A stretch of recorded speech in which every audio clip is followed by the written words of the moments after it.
High everyone, welcome back to my channel. This is Priyanka from Riyansh आणि आई.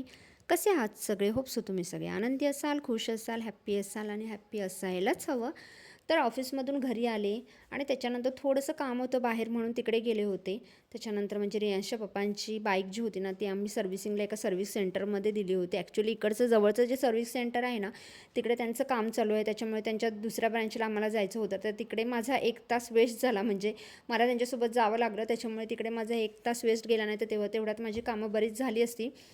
तर आल्यावर चहा वगैरे सगळं झालं आणि त्याच्यानंतर इकडे ना मी जी सकाळची भांडी कधी कधी राहून जाताना, कधी वेळ मिळाला ना मला तर मी लगेच लावून टाकते, पण कधी कधी उठायला उशीर होतो ना तर लावायची बाकी राहतात. तर ही भांडी वगैरे सगळी जी सकाळची म्हणजे आदल्या दिवशीची रात्रीची असतात ना ती सकाळी लावायला मिळाली नाही तर ते मग ती संध्याकाळी आल्यावर लावली जातात. तर ते मी लावून घेत असते. तर लावून माझी भांडी वगैरे झाली आणि त्याच्यानंतर ही जी भांडी ॲज युजल माझी पडलेली असतात, मी माझ्या प्रत्येक व्हिडिओमध्ये तुम्हाला दिसते भांडी घासताना. आणि भांड्याचं असंच हे खूप सारी भांडी घासण्याची सवयच आहे ती. म्हणजे आता जरी मी टब भरून भांडी घासली ना तरी परत जेवताना परत मलाच आश्चर्य वाटतं, अरे बापरे पुन्हा एवढी भांडी निघाली कुठून, पण ती निघतच असतात, मलाच कळत नाही. म्हणजे सवयच झाली आहे हाताला ती. आपोआप एखादं भांडं आपोआप त्या मांडणीवरून निघतं आणि मग ते सरळ सरळ वॉश करून ठेवण्याच्या बदली बेसिंगमध्ये जातं आणि नंतर घासण्यासाठी ती एक्स्ट्राची भांडीही निघतात, म्हणजे निघतातच. ती सवयच झालेली आहे शरीराला. तर इकडे सगळी भांडी क्लीन चकाचक अशी करून घेतली, कारण जेवणाआधी जर किचन क्लीन असलं ना आणि तरच मला छान वाटतं जेवण वगैरे बनवायला, स्वयंपाक वगैरे करायला. तर भांडी सगळी घासून झाल्यानंतर इकडे हे किचन काउंटर टॉप आहे ना ते सुद्धा व्यवस्थित क्लीन करून घेतलं. आणि झालं होतं असं ना की त्या म्हणजे रियांश आणि त्याचे पप्पा दुपारी काही जेवले नव्हते, तर सकाळची ही वांग्याची आमटी मी करून गेले होते ना ती जशीच्या तशी राहिली होती, कारण ते दुपारी दोघं बाहेर गेले होते तर त्यांना यायला उशीर झाला आणि उन्हामुळे त्यांना भूकही लागली नाही. तर दोघांनी फक्त चपाती खाल्ली. तर आमटी वगैरे मला काही बनवायचं नव्हतं आज, म्हणून म्हटलं एक्स्ट्राची ही जी कपडे वगैरे घडी घालण्याची राहिली होती ना ती घडी करून घ्यावीत.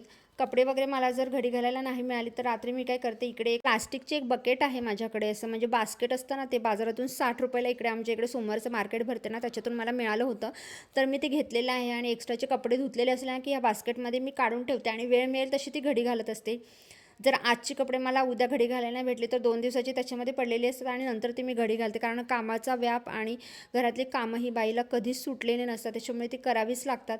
तर नाही वेळ मिळत, ऑफिस वर्किंग वुमेन असल्यामुळे सगळ्याच कामांसाठी, आणि वर्किंग वुमेन ही घरासाठी 100% देऊ शकत नाही, पण जितकं देता येईल तितकं मी ट्राय करत असते. तर इकडे कपड्यांच्या सगळ्या घड्या घालून झाल्या आणि एक्स्ट्राची म्हणजे त्याच्यामध्ये थोडीशी धुण्याचीही कपडे होती ती पण मी घेतली बाजूला केली. जी मला वाटत होती की नीट क्लीन नाही आहे तर ती काढली बाजूला आणि तीही मशीनमध्ये ठेवली. म्हणजे धुवायची कपडे असतात ना ती मशीनमध्ये टाकून ठेवते, म्हणजे इकडे तिकडे कुठे पसारा होणार नाही, म्हणून मी ती मशीनमध्ये ठेवून देते. तर ती वॉशिंग मशीनमध्ये ठेवून घेतली आणि त्याच्यानंतर इकडे लगेच आले माझ्या कम्फर्ट झोनमध्ये. माझं कम्फर्ट झोन म्हणजे माझं किचन. मी तुम्हाला प्रत्येक व्हिडिओमध्ये सांगत असते, कारण किचनमध्ये मला खूप भारी वाटतं, खूप असं कम्फर्टेबल वाटतं. तर इकडे ना आज मला भुर्जी बनवायची होती, कारण संडे होता. तर ॲक्च्युली प्लॅन होता की अंड्याची आमटी म्हणजे रस्सा तुम्ही म्हणता ते बनवायचं होतं, पण रियांशच्या पप्पांचं म्हणणं होतं की नाही भुर्जी कर, कारण मी फक्त भाकरी खाणार आहे.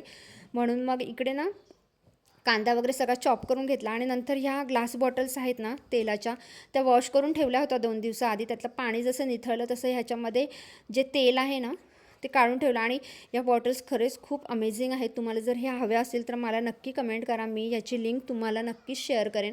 खूप छान आणि असं म्हणजे त्याची जी काच आहे ना ती खूप सुद्धा अशी जाड आहे, अशी एकदम वीक नाही आहे. म्हणजे माझ्या हातून एकदा पडलेली आहे तर ती फुटले नाही, कारण माझा स्वभाव थोडासा असा धानरटपणासारखा आहे, तर पडत असतात गोष्टी, पण ही अजिबात फुटली नाही. तर त्याच्यानंतर इकडे मी भुर्जी बनवायला घेतली.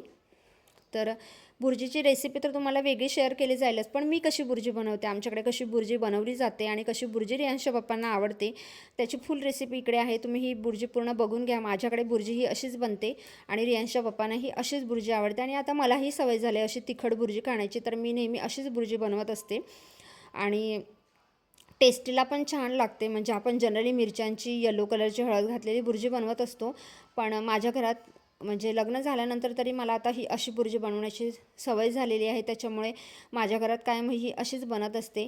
टेस्टी होते. तुम्ही नक्की ट्राय करा आणि ट्राय करून झाल्यानंतर मला कमेंटमध्ये नक्की कळवा. आणि तुमच्याकडे जर वेगळी काही रेसिपी असेल भुर्जीची तर तीही माझ्यासोबत शेअर करा. आणि त्याच्यानंतर ना हा एक घोळ झाला होता. मी ऑमलेट ह्या पॅनमध्येच बनवायला घेतलं आणि त्याच्यानंतर ते ऑमलेट इतकं भयंकर फसलं आहे ना माझं, जराही म्हणजे पूर्ण ऑमलेटचे तुकडे तुकडे झाले. इवन ते असं उलटी पालटीही होत नव्हतं. मला काय वाटलं पॅन आहे तर पॅनमध्ये ते इझिली असं मला असं उलटं पालटं करता येईल, पण ते जराही असं काही होत नव्हतं. तर शेवटी मी ना मधून त्याला ह्या उलथण्याने असं कट केलं आणि मग ते परतून घेतलं, पण ते नीट परतलंही गेलं नाही. त्याचे अक्षरशः असे तुकडे झाले.